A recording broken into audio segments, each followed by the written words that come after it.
The sun hung like a burning coin in the cloudless sky, its merciless heat bearing down on the endless expanse of grassland that stretched to the horizon. Red dust swirled in lazy devils across the dirt road that cut through the Wyoming territory like a scar, coating everything it touched in a fine layer of grit. The wind howled through the mountain passes in the distance, carrying with it the scent of sage and the promise of another scorching day. Margaret Sullivan pulled her worn shawl tighter around her shoulders despite the heat, her calloused fingers trembling slightly as she guided her old mare down the rutted path toward town. At 26, she carried herself with the weariness of someone twice her age, her once bright hazel eyes now dulled by grief and hardship. The black widow's dress she wore had faded to a dusty gray after 2 years of constant wear, but she couldn't bring herself to change it.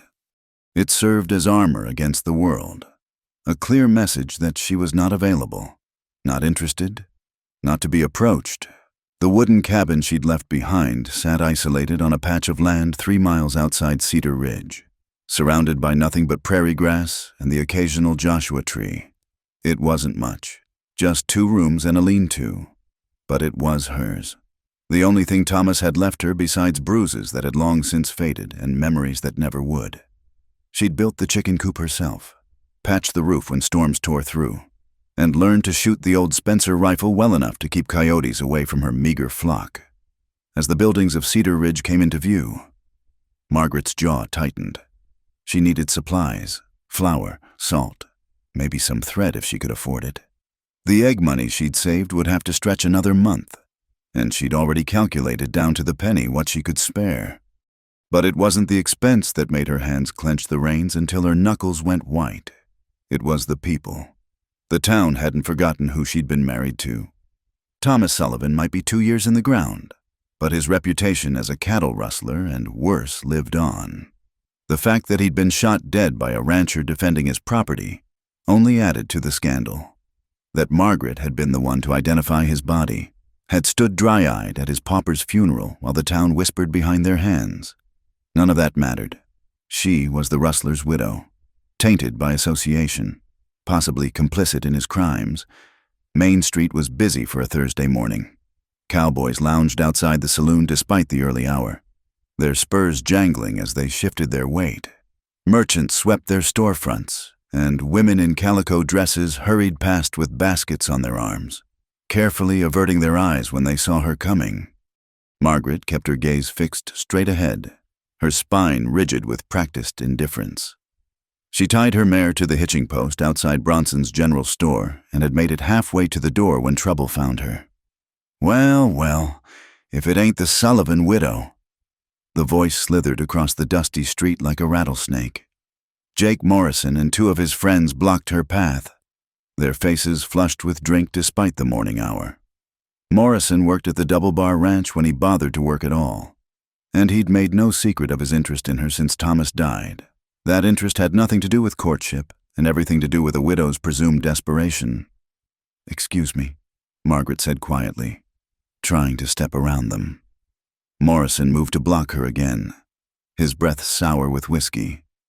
"Now don't be unfriendly, Maggie, just trying to be neighborly." "It's Mrs. Sullivan," she said, her voice steady despite the fear crawling up her spine. "And I need to get to the store." "Mrs.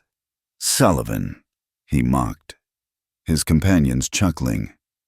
Mighty formal for a woman whose husband was nothing but a lying, thieving. "That's enough." The voice came from behind Morrison, low and steady as distant thunder. The drunk cowboys turned, and Margaret caught her first glimpse of the stranger.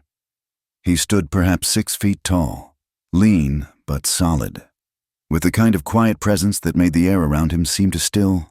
Dark hair showed beneath his worn hat, and his face was sun-weathered and unshaved, giving away nothing. He wore the typical garb of a cowboy, leather chaps over denim, a faded blue shirt, boots that had seen better days, but something in the way he carried himself suggested he was anything but typical. "Don't believe this concerns you, stranger." Morrison slurred, puffing out his chest. The cowboy's gray eyes, cold as winter steel, moved from Morrison to Margaret. Something flickered in them, Gone too quick to name. Lady's trying to go about her business. Seems you're in her way. You new around here? One of Morrison's friends spoke up, trying to sound tough. This here's the Sullivan widow. Her husband was... Don't care who her husband was. The stranger's hand rested casual-like near his hip, not quite touching the Colt .45 holstered there. I care that you're bothering her. The tension stretched taut as fence wire. Margaret could hear her own heartbeat, could see the calculation in Morrison's bloodshot eyes as he weighed his chances.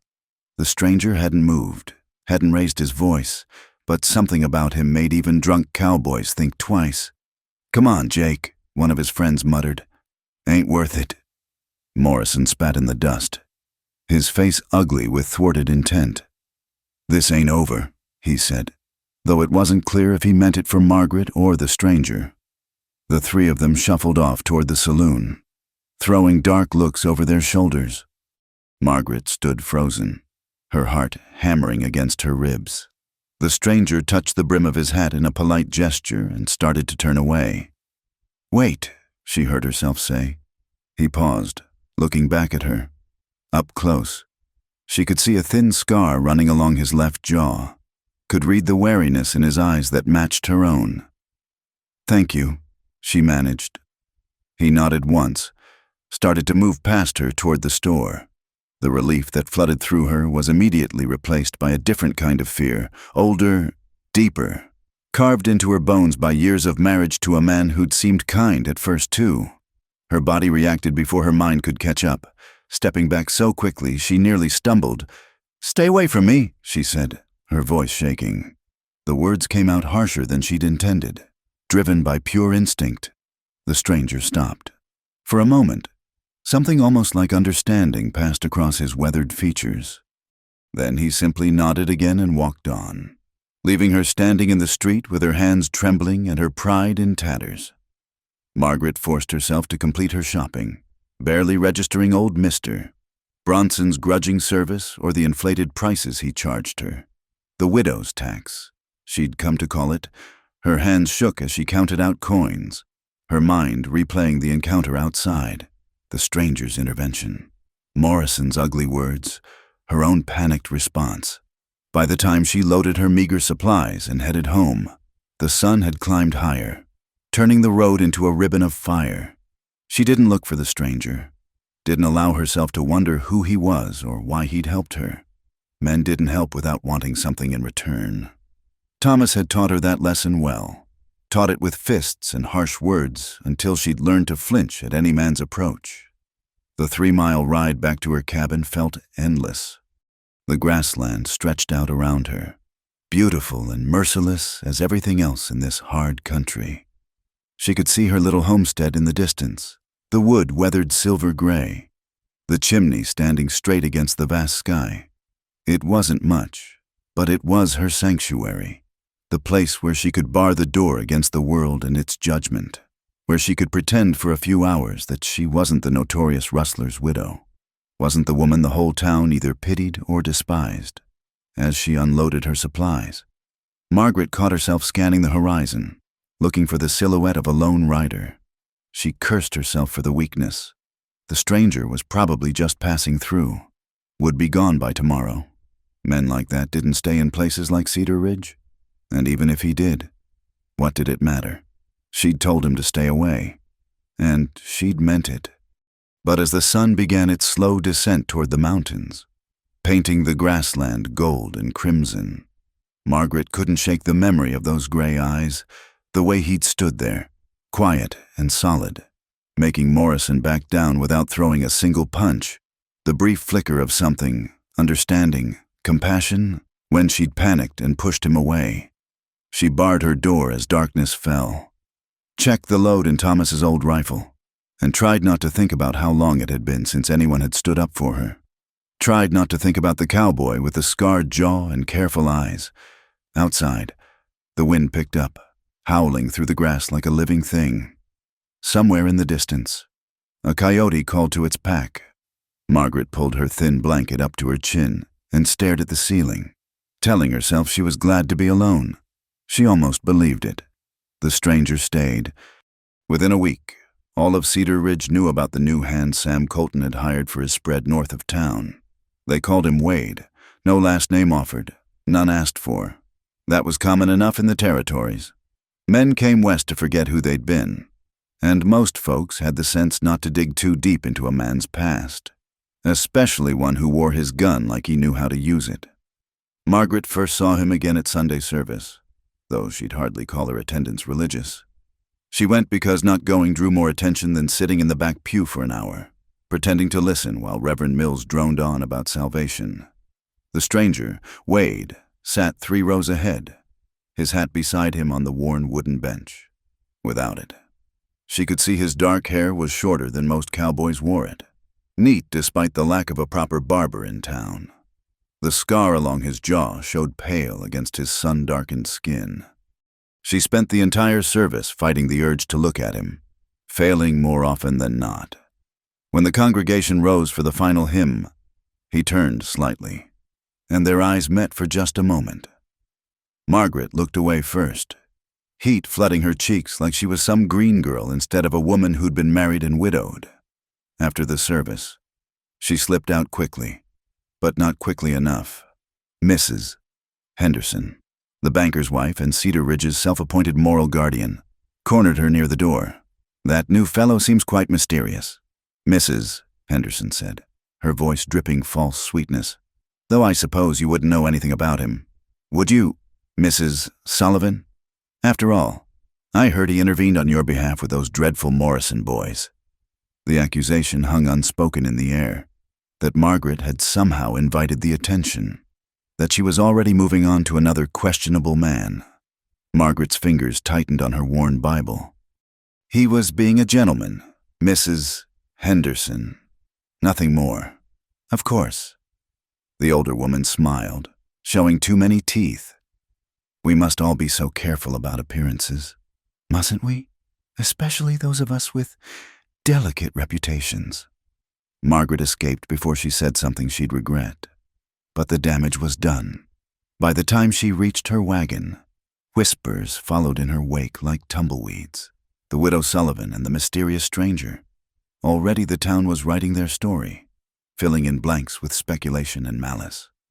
Over the following weeks, Wade became a fixture in town without seeming to try.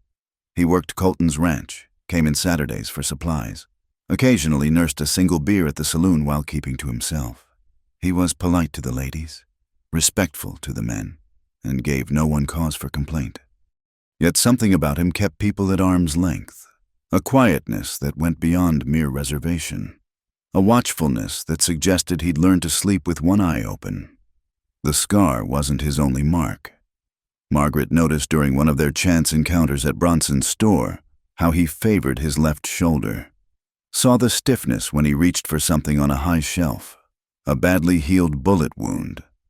She guessed, recognizing the signs from patching up Thomas after his various escapades.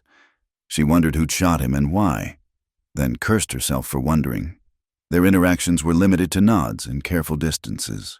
He never approached her directly, never tried to engage her in conversation, but she felt his awareness like heat on her skin whenever they were in the same vicinity. It wasn't the leering interest she'd grown accustomed to from men like Morrison. It was something else. A kind of cautious recognition, as if he saw in her some reflection of his own wariness. The sandstorm hit on a Tuesday afternoon in late September. Margaret had seen it building on the horizon, a brown wall advancing across the prairie like God's own hand sweeping the earth clean. She'd hurried to get her chickens secured, to cover what she could, but she'd misjudged the distance.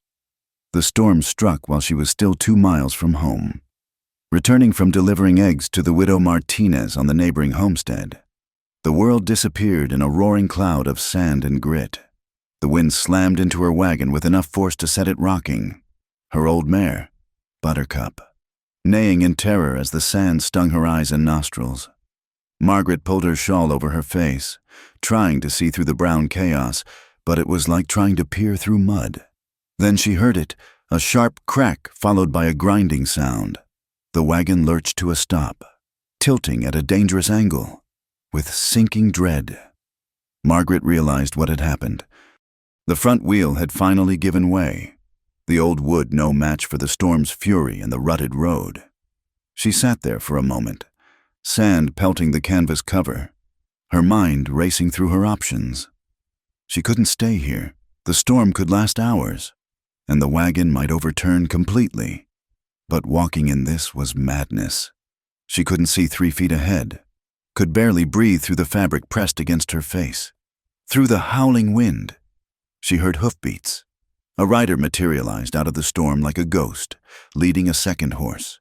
Even with his hat pulled low and a bandana covering most of his face, she recognized Wade's lean form, the way he sat his horse like he'd been born to it.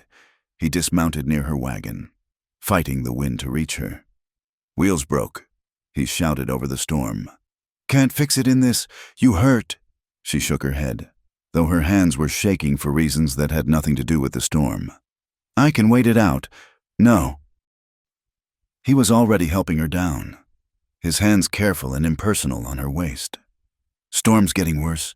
There's a line shack about a mile north. Can you ride?" The thought of getting on a horse with him, of having to hold on to him, made her stomach clench. But another gust of wind nearly knocked her off her feet, and she knew she had no choice. She nodded. He helped her mount his horse, a steady-looking bay, then swung up behind her. For a moment, she couldn't breathe, surrounded by his presence, his arm coming around her to take the reins. She held herself rigid, trying to minimize contact, but the horse's movement made it impossible. "Relax," he said close to her ear, his voice somehow carrying despite the wind. "Horse can feel you're scared, makes him nervous." She wanted to laugh hysterically. The horse wasn't the only one who could feel her fear. The ride seemed endless. Wind and sand battered them from all sides, while Wade guided the horses with sure hands, following some internal compass Margaret couldn't fathom. She forced herself to lean back slightly, to move with the horse instead of fighting it, and tried not to think about how long it had been since she'd been this close to anyone. The line shack appeared out of the storm like a miracle, a small wooden structure used by cowboys working the far ranges. Wade dismounted first, then helped her down, his touch still carefully neutral. He got the horses into the lean-to attached to the shack, then ushered her inside. The sudden cessation of wind was almost disorienting. Margaret stood in the middle of the tiny space, shaking sand from her clothes, while Wade barred the door and checked the single window. The shack was basic but clean. A narrow bunk, a small stove, a table and 2 chairs, shelves with a few supplies. "Should have coffee somewhere," Wade said, moving to the shelves. His voice sounded different in the enclosed space, rougher. "Maybe some jerky." "I should go," Margaret heard herself say. "This isn't... People will talk." He turned to look at her then. Really look at her. "You want to go back out in that?" They both knew she couldn't. The storm raged outside, sand hissing against the walls like 1,000 snakes. She was trapped here with him until it passed, and the town would make of that what they would. "I'm sorry," she said, surprising herself. "About before, what I said. You were trying to help, and I... No need." He turned back to the shelves, found a tin of coffee. "I understand." Something in the way he said it made her believe him. She watched as he worked to get a fire going in the small stove, noticed again how he favored that left shoulder. The silence between them wasn't comfortable exactly, but it wasn't the charged tension she'd expected either. "Your wagon," he said eventually. "I'll help fix it when the storm passes. Colton won't mind if I take the morning." "I can't ask you to..." "You didn't ask." He poured water from a canteen into a battered pot, set it on the stove. Just neighbors helping neighbors. The word neighbors sat strangely between them. They weren't neighbors. Not really. He worked Colton's place, a good 10 miles from her little homestead. But she understood what he was trying to do. Make this normal, acceptable, safe. They sat in careful silence as the coffee brewed, the storm a constant roar outside. Margaret found herself stealing glances at him, cataloging details. His hands were scarred from rope work, but his fingers were long, almost elegant. He'd removed his gun belt, hanging it on a peg by the door, but she noticed he sat where he could reach it quickly. "You're not from around here," she said finally, then immediately wanted to take it back. Of course he wasn't from around here. Neither was she. Neither were most people in the territories. No. He poured coffee into 2 tin cups, handed her one. Texas originally. Been moving north for a while. Running from something. The question slipped out before she could stop it. His gray eyes met hers, steady and unreadable. Aren't we all? The truth of it sat between them like a third presence. Yes, they were all running from something. She'd run from Ohio after marrying Thomas, believing his promises of adventure and prosperity. He'd been running from debts and warrants and a reputation that finally caught up to him. And Wade, whatever he was running from, had left him with a bullet scar and eyes that saw too much. "I'm not what they say," she found herself saying. "I didn't know what Thomas was doing, the rustling, the rest of it. I didn't know until it was too late." "I believe you." The simple statement undid something in her chest. When was the last time anyone had said that? Had believed her innocence without question? "Why?" she asked. He was quiet for a long moment, staring into his coffee. "You get good at reading people in my line of work. Have to, if you want to stay alive. You're not the kind to lie well. Mrs. Sullivan. Too much honesty in your eyes." She almost laughed at that. Honest? She'd been living a lie for 2 years, pretending Thomas's death had grieved her, pretending she didn't wake up at night relieved he was gone. But maybe that's what Wade saw, the weight of those pretenses, the cost of maintaining them. The storm began to die down as the sun set, the roar fading to a steady whisper. They'd have to leave soon, get back before full dark made travel impossible. Back to town and its whispers, its judgments, its careful distances. "Thank you," Margaret said quietly, "for coming after me, for—" She gestured at the shack, the coffee, the simple kindness of not making this into something it wasn't. Wade nodded, that careful control never slipping. But as he stood to check on the horses, Margaret thought she saw something flicker in his eyes, a loneliness that matched her own, quickly hidden but unmistakable.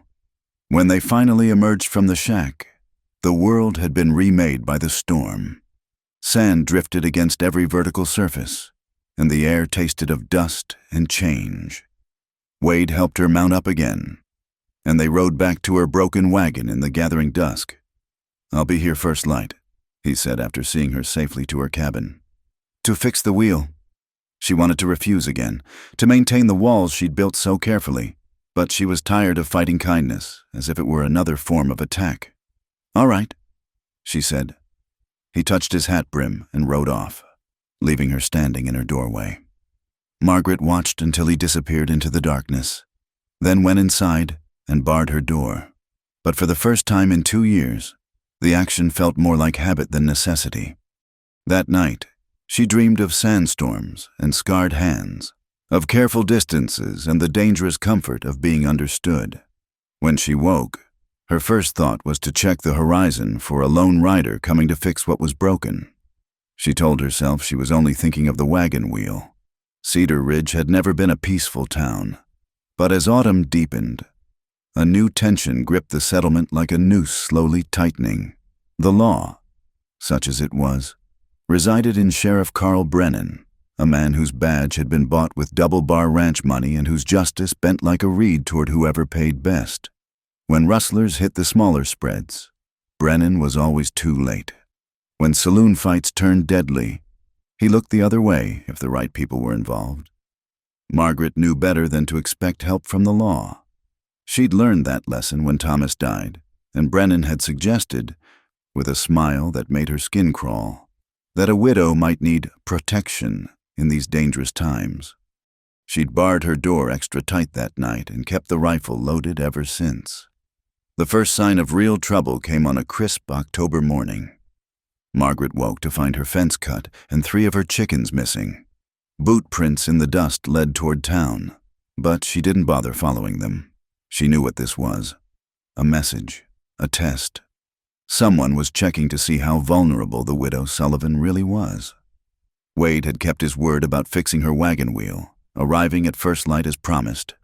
He'd worked in efficient silence, accepting only water in return, and their interaction had been carefully proper. But she'd noticed how his eyes swept her property, taking in the isolated position, the meager defenses, the woman trying to hold it all together alone. He'd said nothing, but when he left, she found he'd reinforced her chicken coop door and left a box of ammunition on her porch, the right caliber for Thomas's old rifle. Now, staring at her cut fence, Margaret wished she'd swallowed her pride and asked him to stay longer. The second warning came 3 nights later. She jerked awake to the sound of horses, multiple riders moving slow around her property. Her heart hammered as she reached for the rifle, checking the load by feel in the darkness. Through a crack in the shutters, she could see shapes moving in the moonlight. 3, maybe 4 men. "Widow Sullivan," a voice called out, rough, unfamiliar, with the lazy confidence of a man who didn't expect resistance. "We're here to make you an offer." Margaret recognized the type, if not the specific voice. Land grabbers. They'd been moving through the territory like locusts, using intimidation and legal trickery to force out smaller holders. Her land wasn't much, but it had something valuable: access to Willow Creek, one of the few water sources that ran year-round. "State your business from there," she called back, trying to keep her voice steady. Laughter rippled through the group. "No need for unfriendliness. Ma'am, Mr. Harlan just wants to make you a fair offer for this place. Cash money, enough to set you up comfortable back east." Josiah Harlan. She'd heard the name, a speculator from Kansas City who'd been buying up land around Cedar Ridge. Those who sold willingly got a fraction of their property's worth. Those who refused tended to have accidents, fires, stampedes, bullets from unknown guns. "Not interested," Margaret said. "Now, ma'am, you should think about it. Woman alone out here. Lot of bad things can happen. Why, just last week, the Hendricks place burned to the ground. Terrible tragedy. The Hendricks family had refused to sell. Now they were living in a wagon behind the church. Everything they'd built reduced to ash." I said no. A different voice spoke up, younger, meaner. "Maybe she needs more convincing. Boss, maybe she needs—" The crack of a rifle shot split the night. One of the riders cursed as his hat flew off. A hole punched clean through the crown. The men wheeled their horses, hands reaching for guns, searching for the shooter. "Next one won't be a warning," Wade's voice carried from somewhere in the darkness, calm as Sunday morning. "Lady said she's not interested." "This ain't your concern, Cowboy," the first speaker snarled. "Made it my concern when you came sneaking around in the night like coyotes. Now ride on before someone gets hurt." Margaret could see the men's confusion, their heads swiveling as they tried to locate Wade. He could have been anywhere in the shadows, behind the barn, up on the rise, maybe even on her roof. The uncertainty was more effective than bullets. "Mr. Harlan won't forget this," the leader finally said. "He's got legal means too. Widow, your husband left debts, liens.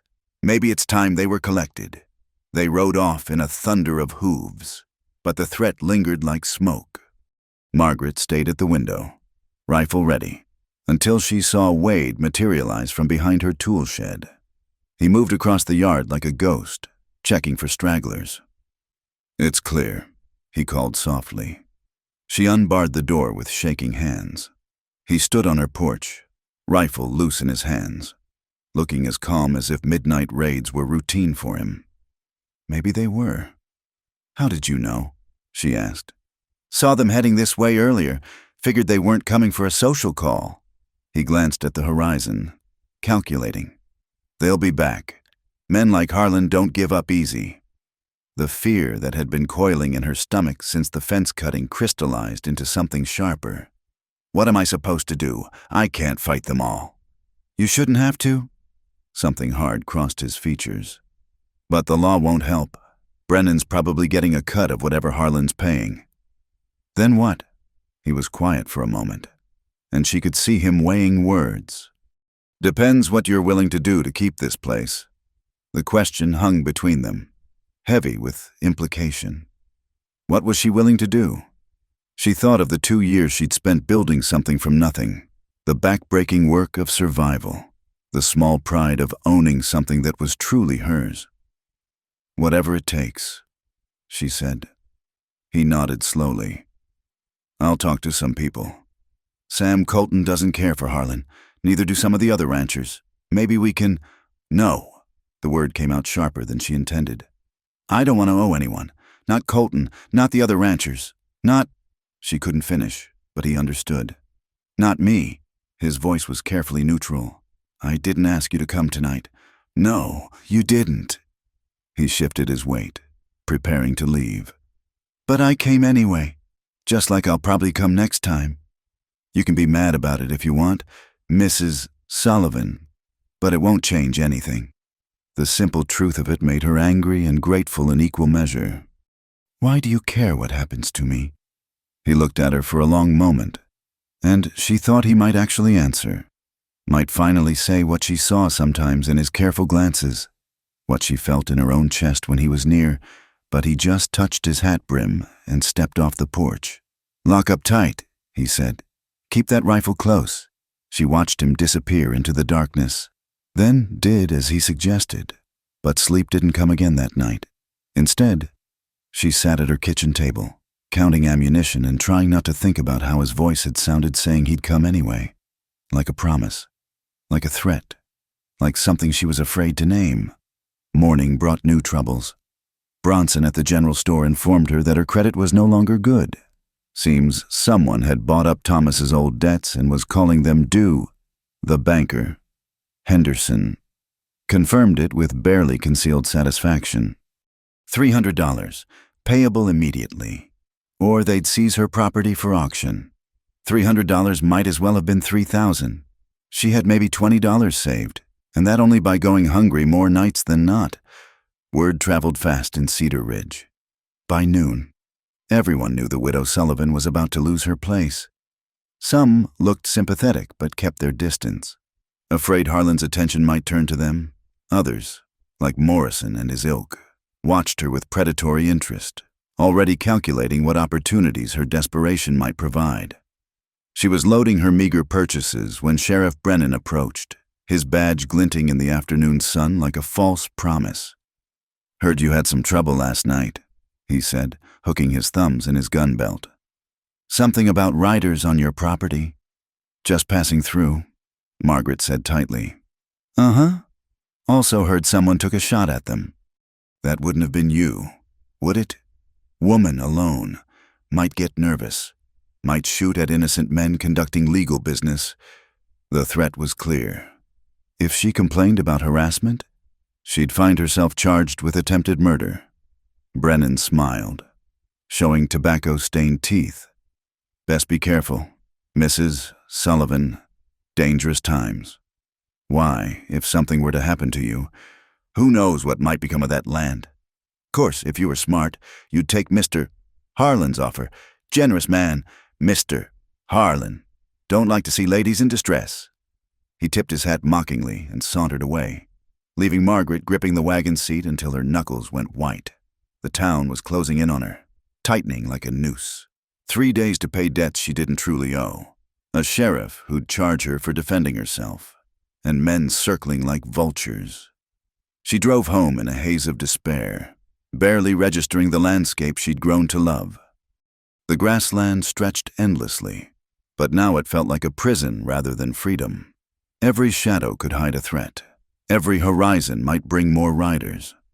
At her cabin, she found something unexpected. Fresh firewood stacked neatly beside her door.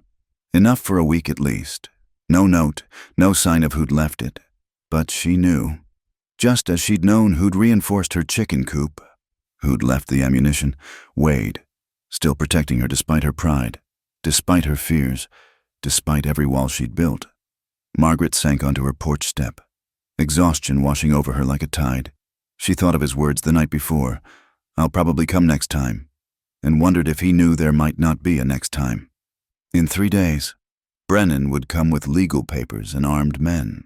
She'd be just another story of the territories, another person ground down by those with power and money and no conscience. The sun was setting, painting the sky in shades of blood and gold. Somewhere out there, Wade was probably finishing his day's work, maybe thinking of the stubborn widow who wouldn't accept help. Or maybe he'd already forgotten her, moved on to other concerns. But then she remembered the firewood, split neat and clean, stacked with care. Men who were forgetting didn't leave gifts on porches. Men who were moving on didn't ride out at midnight to face down land grabbers. Margaret picked up a piece of the wood, feeling its solid weight. She thought of Thomas, who'd never split wood if he could make her do it, who'd brought her west on promises and left her with debts and bruises. Then she thought of Wade, asking nothing, offering everything, patient as the land itself. "Stay away from me," she'd told him that first day, terror making her voice shake. But he hadn't stayed away. And despite everything, her fear, her pride, her certainty that accepting help meant accepting harm, she was beginning to understand that maybe, just maybe, she didn't want him to. The coyotes started their nightly chorus as darkness fell. Margaret went inside, barred her door, and loaded Thomas's rifle. But this time, when she looked out at the night, she wasn't looking for threats. She was looking for a guardian who moved through shadows, who left gifts without claiming credit, who came anyway despite her protests. A man who might be the only thing standing between her and the loss of everything she'd fought to build. 3 days. That's all she had. Unless Wade, could help her find another way. The isolation that had once been Margaret's sanctuary now felt like a trap closing in. Each day she ventured less from her cabin, watching the horizon with tired eyes for the riders she knew would come. The 3-day deadline loomed like a storm cloud, and she had no more solutions than she'd had when Brennan delivered his threat. On the second evening, as purple shadows stretched across the prairie, she heard a gentle knock at her door. Not the aggressive pounding of Harlan's men, but something almost hesitant. Through the window, she saw a familiar figure. Mrs. Elena Martinez, the elderly widow from the neighboring homestead. "Child, let me in," Elena called in her soft, accented voice. "These old bones won't stand much more riding today." Margaret unbarred the door, surprised. Elena rarely left her own place, and the 5-mile journey between their homesteads was hard on her arthritis. The older woman entered, carrying a cloth-covered basket that smelled of fresh tortillas and beans. "You haven't been to town," Elena said, settling herself at Margaret's rough table with a soft grunt. "People notice when the living disappear."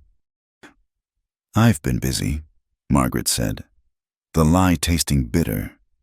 Elena's dark eyes, still sharp despite her 70 years, saw through the pretense. "Say, busy dying slowly in your own fear? I know this dance. Mija, I danced it myself once." She uncovered the basket, revealing not just food but a small leather pouch. "Eat first, then we talk." Margaret wanted to refuse, but hunger won.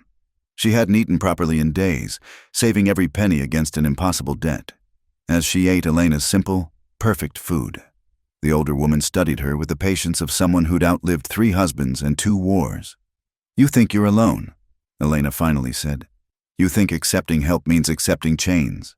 This is what the men like Harlan count on, that we women will choose proud solitude over humble solidarity. It's not that simple. Nothing is simple in this land. You think I don't know what they say about you, the rustler's widow, the tainted woman? Bah." Elena waved a gnarled hand dismissively. "They said worse about me when I came here 40 years ago. Mexican woman with Apache blood. They whispered. Bruja. They called me witch." Margaret had heard the stories, though she'd never believed them. Elena Martinez lived alone, grew herbs that could heal or harm, and had a way of knowing things before they happened. But she'd also delivered half the babies in the county and saved more lives than Doc Morrison ever had. "How did you survive it?" Margaret asked quietly. "The hatred, the isolation?" "By not trying to do it alone." Elena pushed the leather pouch across the table. "This won't solve your money troubles, but it might help. $30. It's what I can spare." "I can't." "You can and you will, because someday another woman will need help, and you'll remember this moment." Elena's eyes glinted with something fierce. "We survive by weaving a web they cannot see, threads of connection between women who understand what it means to be prey." A sound outside made them both freeze, horses approaching fast. Margaret grabbed for the rifle, but Elena caught her wrist with surprising strength. "Wait," the old woman murmured. "Count the hoofbeats. Learn before you act." 2 horses, not the gang that had come before. They stopped at a respectful distance from the cabin, and a familiar voice called out, "Mrs. Sullivan, it's Wade. Sam Colton's with me." Margaret's shoulders sagged with relief she didn't want to examine too closely. She opened the door to find Wade and his employer dismounting in the dying light. Sam Colton was a bear of a man, honest as drought and twice as hard, with no patience for men like Harlan. "Ma'am," Colton touched his hat to both women. "Mrs. Martinez, didn't expect to find you here." "Women's business," Elena said crisply. "What brings you to Margaret's door as night falls?" Wade's eyes found Margaret's, and something in them made her heart skip. "Might have found a way around your problem," he said, "if you're willing to hear it." She nodded, stepping aside to let the men enter. Her small cabin had never felt so crowded, filled with the unlikely gathering, the spurned widow, the Mexican healer, the taciturn rancher, and the mysterious cowboy who kept saving her despite her best efforts to push him away. "Here's the thing," Colton said. "Getting straight to business, Harlan's playing dirty, but he's playing legal. Those debts of your husband's, they're real enough on paper, but there might be another way." He pulled out a folded document. "This here's a contract for water rights. See, I need reliable water access for my herd, and your creek runs year-round. I lease the water rights from you, pay in advance, and suddenly you've got the money to clear those debts." Margaret stared at the paper. "But if you control my water, contract specifies you retain full use for household and garden needs. I just get grazing and watering access for the cattle. Fair market price, too, $500 for a 5-year lease." It was salvation wrapped in legal language. More than enough to pay the debts and have money left to survive on. But Margaret had learned to distrust easy solutions. "Why would you do this?" she asked.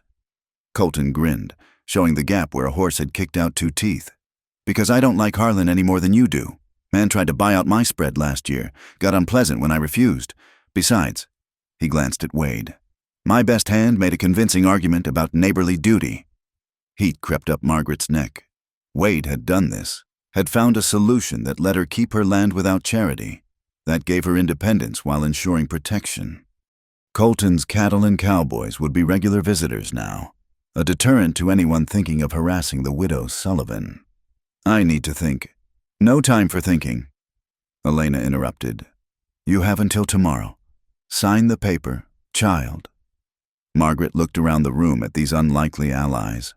Elena, who'd ridden 5 hard miles with arthritic joints to bring her $30 in hard-won wisdom.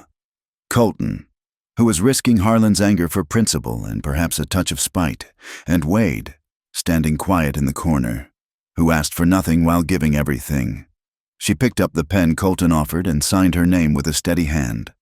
"Good," Colton said, producing a leather wallet. "Here's the first year's payment in advance. Receipts in the contract. All legal and proper. $100 in bills. More money than she'd ever held at once. Enough to pay Brennan tomorrow with money to spare." Margaret's hands shook as she accepted it. "Thank you," she whispered. "Don't thank me. Thank Wade here. Man barely speaks 3 words most days. But he talked my ear off about water rights and grazing patterns until I saw the sense of it." Colton stood, settling his hat. "I'll have some boys start bringing cattle through tomorrow afternoon. Harlan shows his face on your property. They'll have something to say about it." He left with Elena, the old woman patting Margaret's cheek and whispering, "The web grows stronger. Mia, remember that," which left Margaret alone with Wade for the first time since the night he'd driven off Harlan's men. The cabin felt too small, too warm, too full of everything unspoken. "You did this," she said. Not quite an accusation. "You'd have lost everything." His voice was quiet, matter of fact. "Couldn't let that happen." "Why?" The question she kept asking, never getting a real answer. "Why do you care so much about what happens to me?" He was silent so long she thought he wouldn't answer. When he finally spoke, his voice carried a weight of old pain. Had a sister once, Sarah, about your age when she married a man who turned mean. I was away, working cattle drives, sending money home. By the time I got back, he stopped, jaw working. She'd been in the ground 6 months. Husband said she fell down the stairs. Margaret's breath caught. What did you do? What I had to... His eyes were gray stone. Then I left Texas and kept moving north. Been 4 years now. 4 years. Long enough for the scar on his jaw to fade, for the bullet wound in his shoulder to heal badly without proper doctoring. Long enough for a man who'd killed his brother-in-law to find a measure of peace, if not forgiveness. So when I see a woman alone, trying to survive despite what the world throws at her, he shrugged. Can't walk away. Won't. The words hung between them, heavy with meaning. Margaret understood now why he'd been so careful, so respectful of her boundaries. He knew what it was like to fail someone who needed protection. He wouldn't risk being seen as another threat, another man using strength against vulnerability. I'm not her, Margaret said softly. I'm not Sarah. I know. He moved toward the door, then paused. You're stronger than she was. Meaner, too. A ghost of a smile touched his lips. First time we met, you told me to stay away even though I'd just helped you. Sarah would have been too polite for that. I was scared. I know that too. He settled his hat, hand on the door. You still scared of me, Mrs. Sullivan? The question deserved honesty. Margaret thought of all the times he'd helped without being asked, protected without demanding payment, offered without expecting return, thought of firewood and ammunition and midnight rescues. No, she admitted. Not of you.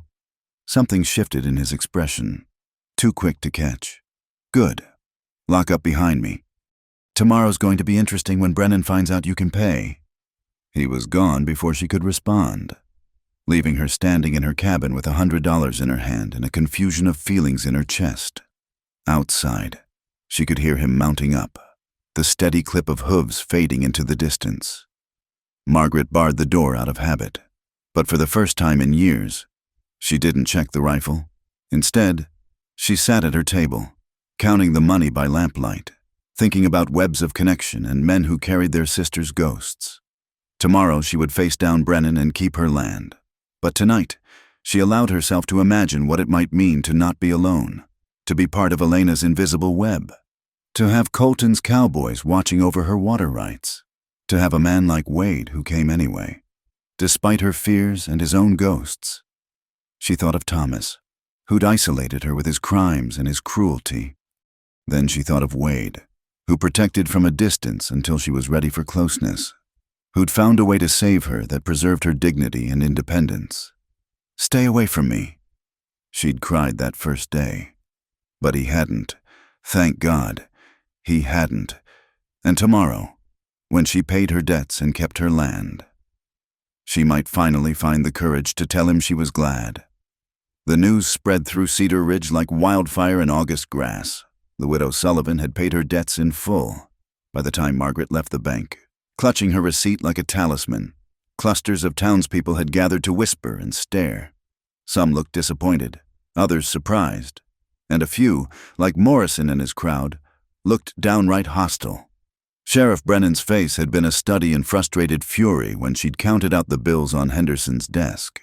The banker had no choice but to accept the payment and mark the debts cleared, though his hands shook with anger as he signed the papers. They'd been so certain of their scheme, so sure the uppity widow would be driven out by week's end. But the whispers that followed Margaret through town carried a new poison. If she hadn't gotten the money through proper means, they reasoned, then she must have gotten it through improper ones. And everyone knew what improper means a widow might employ, especially one who'd been seen with that mysterious cowboy. By evening, the rumors had taken on a life of their own. At the saloon, Morrison held court, spinning tales that grew more lurid with each telling. The widow Sullivan had sold more than water rights, he suggested with a leer. Why else would Sam Colton pay so much? And that hand of his, That Wade fellow. Well, everyone knew he spent more time watching over the widow than working cattle. The word spread from the saloon to the general store, from there to the church ladies having their weekly meeting. And soon enough, Margaret couldn't walk down the street without feeling the weight of judgment pressing down like a physical thing. Women pulled their skirts aside when she passed. Men watched her with knowing smirks that made her skin crawl. She tried to ignore it, focusing on the simple relief of keeping her home. Colton's cowboys had started bringing cattle through as promised, their presence a deterrent to anyone thinking of causing trouble. But they couldn't protect her from words, from looks, from the slow assassination of what little reputation she had left. It was Mrs. Henderson who delivered the killing blow, stopping Margaret outside the mercantile with a smile sharp as broken glass. "My dear Mrs. Sullivan," she said, loud enough for the gathering crowd to hear. "How fortunate that you found such a generous arrangement with Mr. Colton, though I do wonder what your late husband would think of the company you keep now. That Wade person seems quite devoted to your welfare." "Mr. Wade has been nothing but respectful," Margaret said stiffly. "Oh, I'm certain he has, in public." Mrs. Henderson's implication hung in the air like smoke. "Still, we must all be so careful about appearances, especially those of us who are already, shall we say, under scrutiny?" Margaret felt her cheeks burn. Around them, other women nodded and whispered, their eyes bright with malicious interest.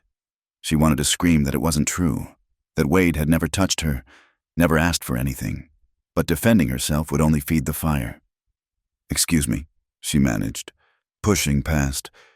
"Do give my regards to your protector." "Mrs. Henderson called after her, the word dripping with insinuation. Margaret made it to her wagon before the tears came. Hot, angry tears that she refused to let fall where anyone could see. She'd survived Thomas's fists, survived widowhood and poverty and threats. But this slow poison of rumor and innuendo was harder to fight. You couldn't shoot gossip. You couldn't bar your door against whispers. She was so lost in her misery that she didn't notice Wade until he spoke. "Let me drive you home." He stood beside her wagon, hat in hand, gray eyes taking in her distress with that quiet understanding that always undid her. She wanted to refuse, knowing that being seen leaving town with him would only fuel the rumors, but she was so tired of fighting alone. "All right," she whispered. He helped her onto the wagon seat, then climbed up beside her, taking the reins with gentle hands. They rode in silence through town, past the staring faces and pointing fingers. Margaret kept her eyes fixed straight ahead, her spine rigid with the effort of not showing how much it hurt. Once they cleared the town limits, Wade spoke. "Heard what they're saying? Everyone's heard." The words came out bitter.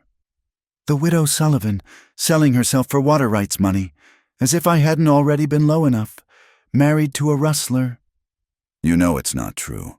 I know it's not true. Colton knows." "It doesn't matter what's true." The words burst out of her, sharp with pain. "Don't you understand? Truth has nothing to do with it. They've decided what I am, and nothing I do will change that. I could live like a nun for 50 years, and they'd still call me the rustler's whore who—" She broke off, horrified at her own crudeness. Ladies didn't speak such words, but then, according to Cedar Ridge, she was no lady. Wade pulled the wagon to a stop on a rise overlooking the prairie. The autumn sun was setting, painting the grassland in shades of gold and crimson. He turned to face her, his expression serious. "Why do you care what they think?" "Because I have to live here. Because their opinion affects whether I can buy supplies or sell eggs or—" "No." He cut her off gently. "I mean, why do you care? What have any of them done to earn the right to judge you? Mrs. Henderson, whose husband forecloses on families for sport.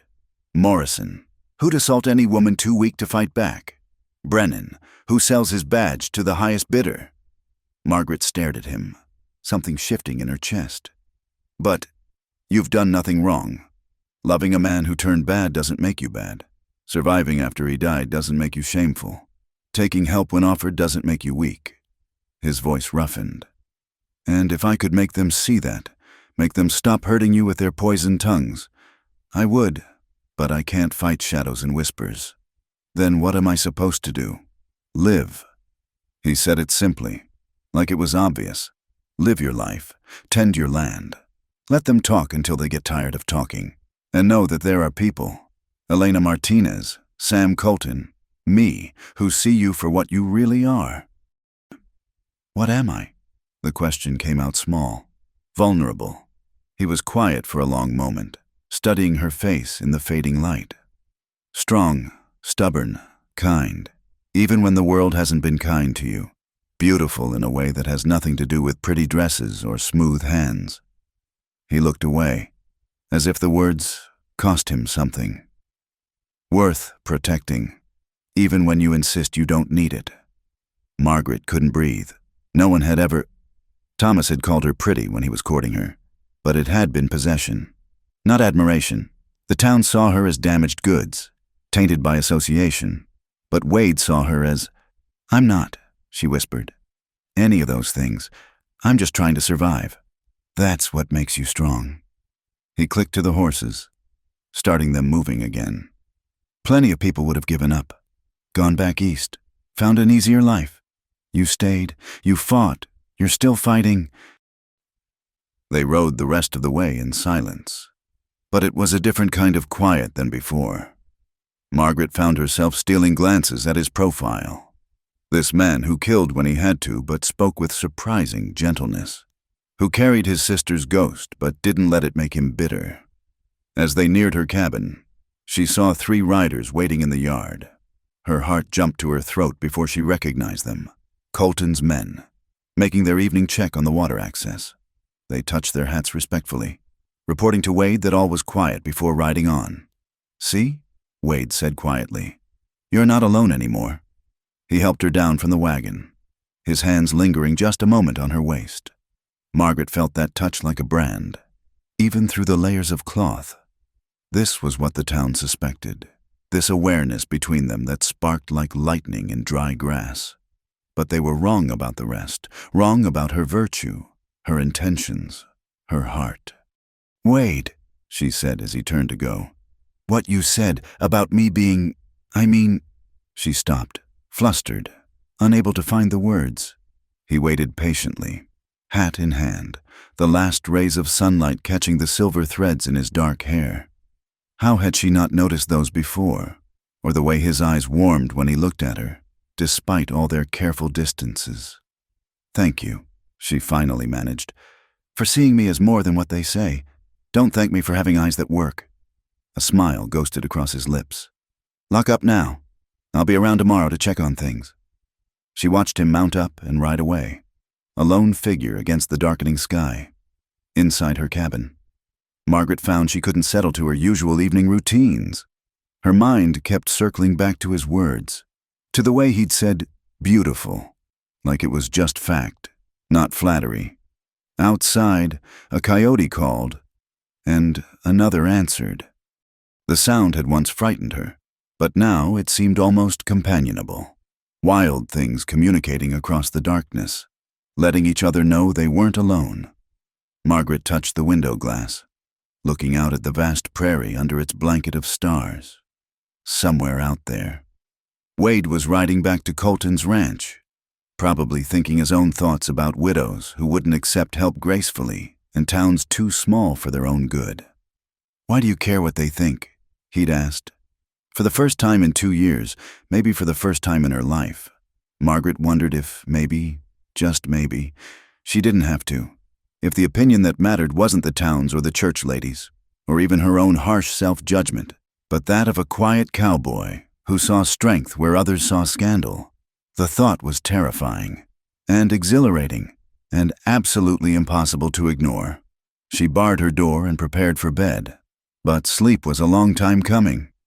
When it finally arrived, her dreams were full of gray eyes and gentle hands, of words that built instead of tore down, of a man who came anyway, despite every reason to stay away. In the morning, she would face the town again, armor herself against their whispers and smirks. But tonight, in the privacy of her own heart, she allowed herself to imagine what it might be like to be the woman Wade saw. Strong, stubborn, beautiful, worth protecting, worth loving. Though neither of them had dared speak that word yet. Outside, the coyotes sang their wild songs to the stars, and Margaret Sullivan fell asleep to their music, dreaming of possibilities she'd thought were lost forever. The attack came 3 days later, just as the first winter storm was rolling in from the mountains. Margaret had seen the clouds building all morning, great dark towers of them, heavy with the promise of snow. She'd worked frantically to prepare, bringing in extra firewood, securing the chicken coop, checking that her meager food supplies were protected. The temperature had been dropping all day, and by afternoon, the first fat flakes were beginning to fall. She was carrying in the last armload of wood when she heard them. Horses, moving fast despite the worsening weather. Her blood froze as she recognized the lead rider, Jake Morrison, flanked by 4 men she didn't know, hard cases by the look of them, with tied-down guns and faces that had seen too much violence. "Afternoon, widow," Morrison called out, dismounting with deliberate slowness. "Figured it was time we had ourselves a real conversation." Margaret dropped the wood and backed toward her door, but one of the riders had circled around, cutting off her escape. Her rifle was inside, useless as a wish. "Mister, Harlan's been patient," Morrison continued, advancing on her. "But patience has limits. You embarrassed him. Getting that money from somewhere made him look weak. He doesn't care for that." "I paid my debts legally," Margaret said, fighting to keep her voice steady. "He has no claim. Legal's got nothing to do with it now." Morrison's smile was ugly. "See, we're past legal. Now we're into what you might call persuasion." One of the other men laughed, a sound like breaking glass. Margaret's mind raced, calculating distances, possibilities. The storm was worsening, snow beginning to fall in earnest. Even if she screamed, no one would hear her out here. "Course, could be we can work something out," Morrison went on, his eyes traveling over her in a way that made her skin crawl. "Widow like you, all alone, might need some protection, some comfort on a cold night like this." "I'd rather die," Margaret said flatly. Morrison's face darkened. "That can be arranged too." He lunged for her, and Margaret fought with the fury of a cornered wildcat. She clawed at his face, drawing blood, and heard him curse, but he was stronger, heavier, and his friends were laughing, enjoying the show. Then, cutting through the wind and snow like a knife through cloth, came the sharp crack of a rifle. Morrison jerked back, his hat flying off, a neat hole punched through the crown. The laughter died as the hard cases went for their guns, searching for the shooter in the swirling white. "Next one won't be a warning." Wade's voice, calm as ever despite the storm. "Let her go. It's that damn cowboy." One of the men snarled, "Morrison, what do we—" Another shot, and the speaker's gun went spinning from his hand. He clutched his bleeding fingers, cursing. "I said let her go." Wade materialized from the storm like a ghost, moving steady through the snow with his rifle ready. Behind him, Margaret glimpsed other shapes, 3 of Colton's cowboys, armed and spreading out to flank Morrison's group. The odds had shifted, and Morrison knew it. But his pride wouldn't let him back down easy. "This ain't over. Wade, mister, Harlan wants this land, and what he wants, he gets. Not today." Wade's rifle never wavered. "Now get on your horses and ride out. Storm's getting worse. Be a shame if you got lost in it. Lots of ways for a man to die in a blizzard." The threat hung in the air, colder than the snow. Morrison's men were already backing toward their horses, not liking their chances. After a long moment, Morrison spat in the snow and followed them. "You've signed your death warrant, cowboy," he called out as he mounted. "Both of you. Harlan doesn't forget." They rode off into the white wall of the storm, quickly swallowed by the snow. Wade lowered his rifle and turned to Margaret, his face tight with concern. "You hurt?" She shook her head, not trusting her voice. The reaction was setting in now, shaking hands, weak knees, the sick feeling of how close it had been. "We need to get you somewhere safe," Wade said. "Storm's going to be bad, and they might come back with more men." "I'm not leaving my home," Margaret said automatically. Margaret. It was the first time he had used her given name, and something about the way he said it made her look at him, really look. Snow was gathering on his hat and shoulders, and his face was grim. "They were going to—" He stopped, jaw working. "Next time I might not get here in time." One of Colton's cowboys rode up, a young man named Billy. "Wade, mister, Colton says to bring the lady to the main house. He's sending more men to watch her place, but he wants her safe till this blows over." "I can't, please." Wade's voice was rough. "I know you don't want to owe anyone. I know you value your independence, but I can't—" He stopped again, looking away. "I can't lose another woman to pride, not when I can prevent it."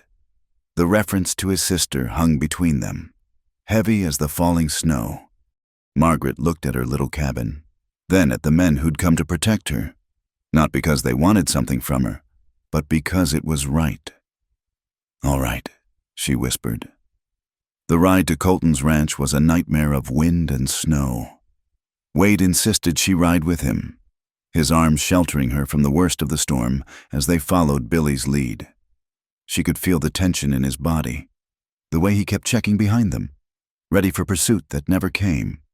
The Colton ranch house appeared out of the white like a miracle, a big, solid structure with light glowing warm in the windows. Mrs. Colton, a comfortable woman with kind eyes, took one look at Margaret's pale face and wet clothes and immediately took charge. "You poor dear, you're half frozen. Come on, let's get you warm and dry. Billy, tell Cookie to heat some soup. Wade, you can stop hovering like a mother hen. She's safe now." But Wade didn't look reassured. He stood dripping in the entrance hall, hat in hands, watching Margaret with those careful gray eyes. "I'll be back," he said quietly. "Need to check on some things. Make sure they didn't circle back to your place." "Wade," Margaret started, but he was already gone, back out into the storm. "Mrs." Colton tutted. "That man. Been working for Sam near 2 years now, and I've never seen him so worked up. Course, I've never seen him look at any woman the way he looks at you either."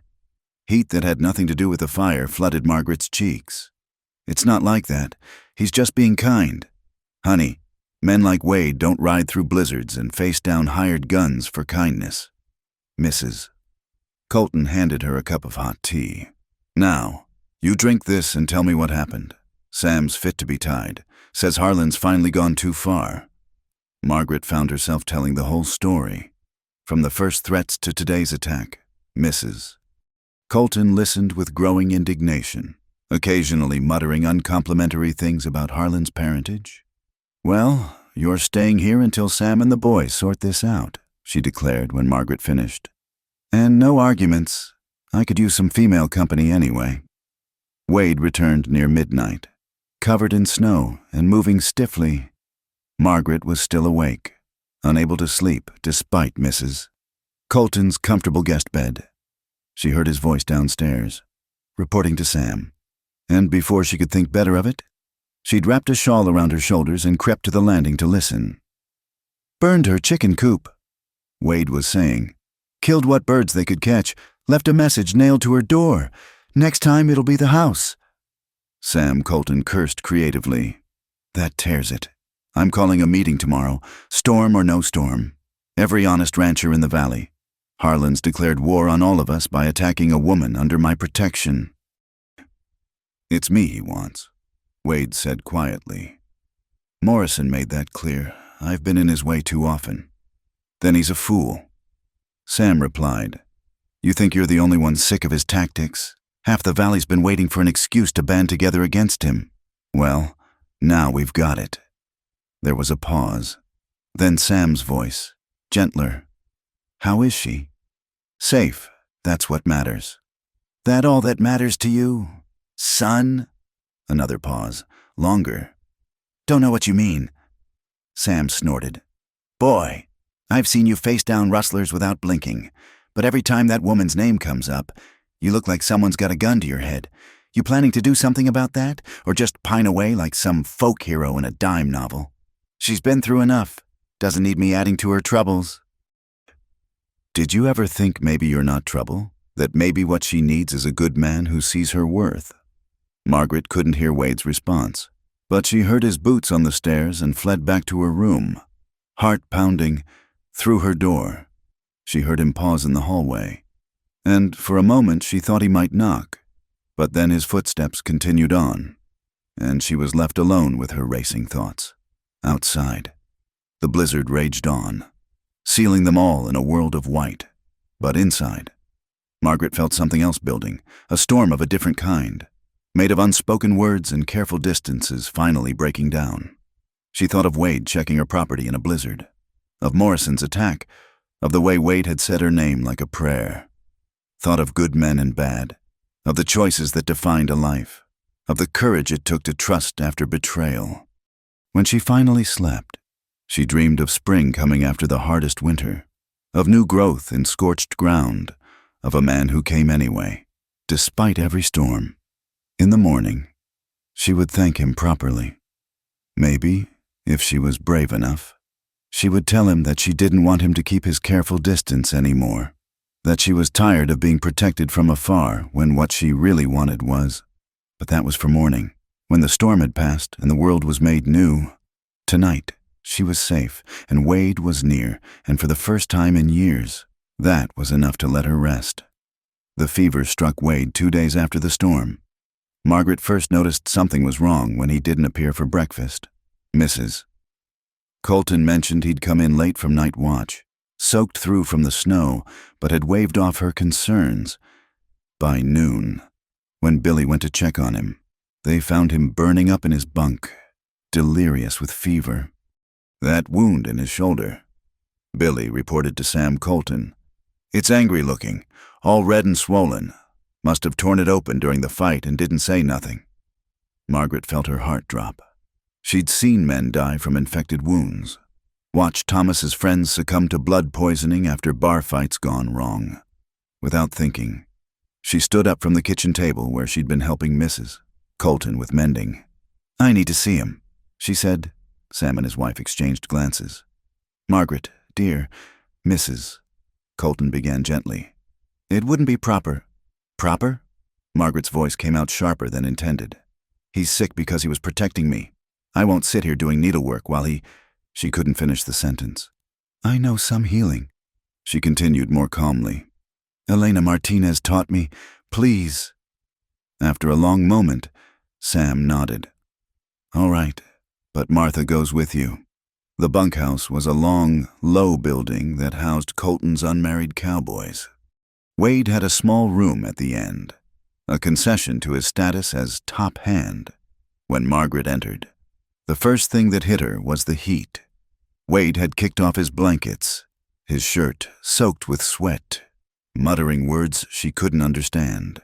The wound was worse than she'd expected. What had probably started as an old bullet wound had been torn open, possibly during the fight with Morrison's men. The edges were angry red, streaks of infection running up toward his neck.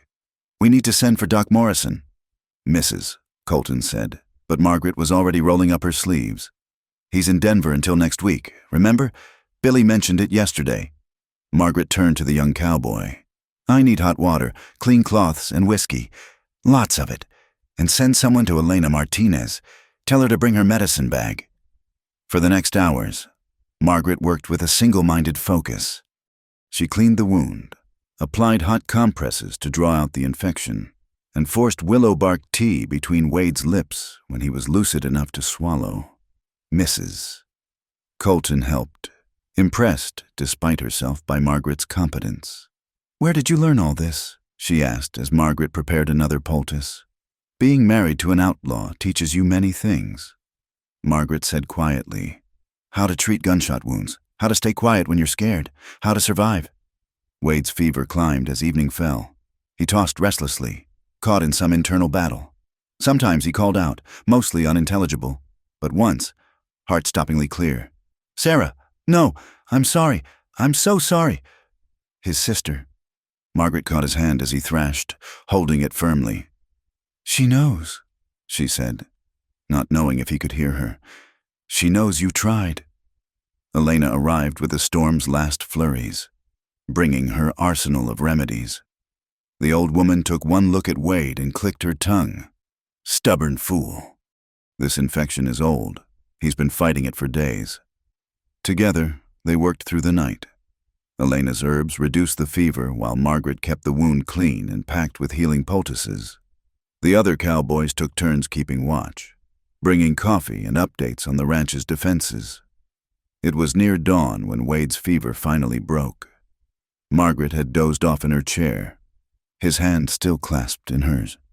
She woke to find him watching her, gray eyes clear for the first time in hours. "Margaret?" His voice was hoarse, confused. "What are you—" "Shh!" She released his hand, suddenly aware of the impropriety. "You've been sick. The wound in your shoulder went bad." He tried to sit up, winced, and fell back. "The ranch. Morrison." "Everything's fine. Sam's got men on watch, and the other ranchers are meeting today about Harlan." She poured water from the pitcher beside the bed. "Drink this." He obeyed, but his eyes never left her face. "You've been here all night." It wasn't a question. Margaret felt heat rise in her cheeks. "Elena helped, and Mrs. Colton. We couldn't just let you—" "Thank you." The simple words stopped her excuses. She met his gaze, seeing something there that made her chest tight. Not the careful distance he usually maintained, but something raw and unguarded. "You scared me," she admitted quietly. "When Billy said you were sick, I thought—" She stopped, unable to voice the fear that had driven her here. "I'm hard to kill," Wade said, attempting lightness. "Ask anyone." "Don't!" The word came out fierce. "Don't joke about it. Not when—" She broke off again, but he understood. His hand moved slightly on the blanket, not quite reaching for hers but offering the possibility. After a moment's hesitation, she took it. "I'm sorry," he said, "for scaring you, for a lot of things." They sat in silence as dawn light crept through the windows. Margaret knew she should leave, knew the ranch would be waking soon and her presence here would cause talk, but she couldn't make herself move. "That first day," Wade said suddenly, "when you told me to stay away, I almost did." Margaret's breath caught. "What changed your mind?" "You did." His thumb moved slightly against her palm. "The way you stood there, trying to be strong but shaking like a leaf, reminded me of a wild horse I once saw, caught in barbed wire, so scared it was hurting itself worse trying to get free." "Flattering comparison," Margaret said dryly, but her heart was racing. "The thing about wild horses," Wade continued, his voice getting drowsy again, "is you can't force them to trust you. You just have to be patient. Be there. Prove you're not another kind of wire." The medicine was pulling him back toward sleep, but he fought it. "Margaret, I need to tell you." "Rest," she said firmly. "Whatever it is can wait." But his grip on her hand tightened. "Can't wait." Morrison said things, during the fight, about what they planned, what Harlan told them to do if they got you alone. His jaw clenched. "I wanted to kill him. Would've, if you hadn't needed protecting more than I needed revenge." "Wade, I'm not a good man. Margaret, I've done things. Killed men. My sister—" He stopped, pain flickering across his features that had nothing to do with his wound. "But I swear to you, I will never let them hurt you. Never." The fierce protectiveness in his voice undid something in her. For 2 years, she'd been alone, fighting her own battles, trusting no one. But here was this man, sick with fever and infection, still trying to stand between her and harm. "I know," she whispered. "I trust you." Something eased in his expression. "You do?" "Yes." The word came out sure, surprising her with its truth. "Elena told me once that we survive by weaving webs of connection. I think you're part of my web now, whether I planned it or not." A ghost of his rare smile touched his lips. "Caught in your web, I can think of worse fates." His eyes were closing again, the fever and medicine pulling him under. but he held onto her hand like an anchor. Margaret sat there as the ranch woke around them, as voices and footsteps filled the air, and couldn't bring herself to care about propriety or reputation. "Sleep," she said softly. "I'll be here when you wake." It was a promise that meant more than just this moment, and they both knew it. As Wade's breathing deepened into true sleep, Margaret allowed herself to imagine what it might mean to stop running, stop hiding, stop pushing away the one person who'd proven he'd stand between her and the world's cruelty. Mrs. Colton found them like that an hour later, Wade sleeping peacefully, Margaret still holding his hand, something new and fragile blooming between them in the morning light.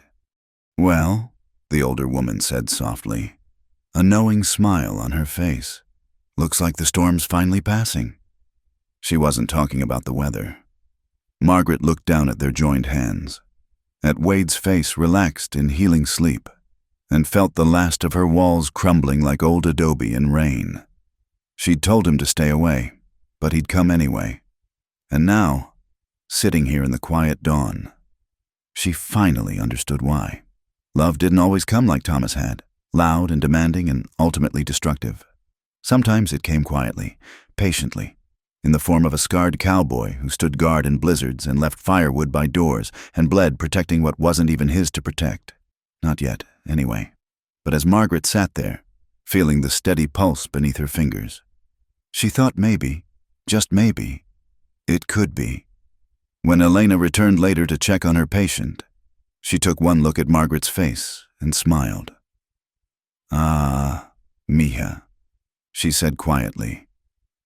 "The web grows stronger, and sometimes it catches hearts as well as hopes." Margaret didn't deny it. Couldn't, really, because somewhere between "stay away from me" and this moment, everything had changed, and despite all the fear, all the risk, all the gossip sure to follow, she found she didn't want to change it back. Wade stirred slightly in his sleep, his hand tightening on hers. Margaret squeezed back gently, a promise without words. She told him to stay away. Thank God he was too stubborn to listen. The Ranchers' Alliance struck back at Harlan with the force of a prairie fire. Within days of the meeting, Sam Colton had called. Every honest cattleman in the valley had banded together. They hired their own lawyers, investigators from Denver who uncovered years of fraud, intimidation, and forged documents. Sheriff Brennan, faced with federal marshals and evidence of his corruption, fled in the night, his badge left on his desk like the confession it was. Harlan's empire crumbled faster than anyone expected. His hired guns deserted when the pay stopped coming, and Morrison disappeared entirely. Some said to Mexico, others to a shallow grave. Wade wouldn't confirm either way, and no one pressed him on it. By the time spring painted the prairie green again, Cedar Ridge had a new sheriff, an honest man from Colorado Springs. The town, forced to confront its own complicity in Harlan's reign, began to change, slowly, grudgingly, but change nonetheless. Margaret stood on her porch, watching the sunrise paint the grassland gold. Her chicken coop had been rebuilt, stronger than before, with help from Colton's men. Her garden was planned and ready for planting. The land that had nearly been stolen from her stretched peaceful under the morning sky. She heard the horse before she saw him, recognized the steady gait of Wade's bay. He'd been staying at Colton since recovering from his wound, maintaining that careful distance even after everything that had passed between them in the bunkhouse. They'd danced around each other for weeks, stolen glances, brief conversations, hands that almost touched but never quite did. Margaret was tired of dancing. He dismounted at the gate, moving easier now, though she could still see the slight stiffness in his left shoulder. "Morning," he said, touching his hat brim in that familiar gesture. "Morning." She came down the steps, noting how his eyes tracked her movement. "Coffee's fresh if you'd like some." "I'd like that." They sat on her porch as they had so many mornings lately, watching the world wake up. But today felt different. There was something in the air, a sense of endings and beginnings twisted together like prairie grass. "Heard from Sam you're planning to stay on," Margaret said finally. "He offered to make me foreman. Good position, steady work." Wade turned his cup in his hands. But that's not really why I'm staying. Her heart skipped. No? No. He set the cup aside, turned to face her fully. Margaret, I need to say something, and I need you to let me finish before you respond. She nodded, not trusting her voice. I know you've been hurt. I know trusting doesn't come easy, and you've got every reason to keep those walls high. But these past months, he paused, choosing words with care. I've watched you fight for this place, for your independence, seen you tend my wounds and face down men twice your size. You're the strongest woman I know, and you don't need anyone to complete you. But, she prompted when he fell silent, but I'm hoping maybe you might want someone anyway. Not because you need them, but because you choose them. His gray eyes held hers, steady and sure. I'm hoping you might choose me. Margaret felt tears prick her eyes. Wade, I know I'm not much of a catch. He continued quickly. Got more scars than prospects, a past that won't stay buried, and a talent for trouble. But I promise you this, I will never raise a hand to you, never try to make you small, never ask you to be less than what you are. I'll stand beside you, not in front of you, build with you, not for you. Wade, she tried again. And if you need time, I'll wait. If you need space, I'll give it. If you tell me to stay away again, he smiled ruefully. Well, we both know I'm not good at that, but I'll try. Wade, she reached out, caught his hands in hers. Will you please stop talking so I can say yes? He froze, eyes widening. Yes? Yes? She was crying now, but they were good tears, clean tears. Yes to all of it. To you, to us, to whatever comes next. Margaret. Her name on his lips was a prayer, a promise. Are you sure? Instead of answering with words, she did what she'd wanted to do for months. She leaned in and kissed him, soft and sweet and absolutely certain. He made a sound like a man drowning who'd found air, and his arms came around her, gentle but sure. When they finally parted, both breathing unsteadily, Wade rested his forehead against hers. I love you, he said simply, have for longer than I had any right to. I love you too, she whispered back, though Lord knows I fought it hard enough. Stubborn woman, he said fondly. Persistent cowboy, she countered. They were married a month later, in Elena Martinez's garden with half the valley in attendance. Even Mrs. Henderson came, though she looked like she'd swallowed a lemon when Margaret appeared in a simple blue dress instead of mourning black. Margaret didn't care. She'd mourned long enough for a marriage that had been dead long before Thomas was. Sam Colton gave her away, beaming like a proud father. Elena stood as her witness, eyes twinkling with satisfaction at how her web had woven. And Wade waited at the makeshift altar, looking at her like she was the sunrise after the longest night. Do you, Margaret Sullivan, take this man? Reverend Mills began. I do, she said firmly, before he could finish. The crowd chuckled. Let him finish, mija. Elena stage whispered. We have all day. But Margaret barely heard the rest of the ceremony. She was too lost in gray eyes that promised forever, in scarred hands that held hers like something precious, in the miracle of second chances and love that came not like a storm but like spring, slowly, gently, inevitably.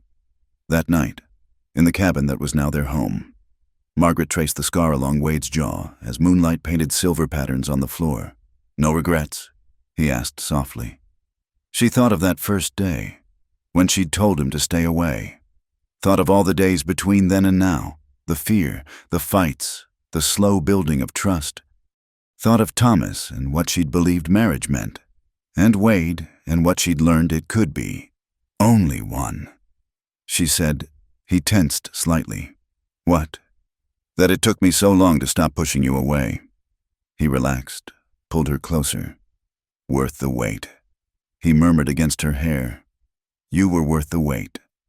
Outside, a coyote called to the moon. Wild and free. Inside, Margaret Sullivan. No, Margaret Wade now, smiled in the darkness. She'd spent so long believing she had to be alone to be safe, that accepting help meant accepting harm. But sometimes, she'd learned. The bravest thing you could do was let someone in. Sometimes, the strongest thing was admitting you didn't want to fight alone anymore. "Stay with me," she whispered, echoing different words from so long ago. "Always?" Wade promised. "Always."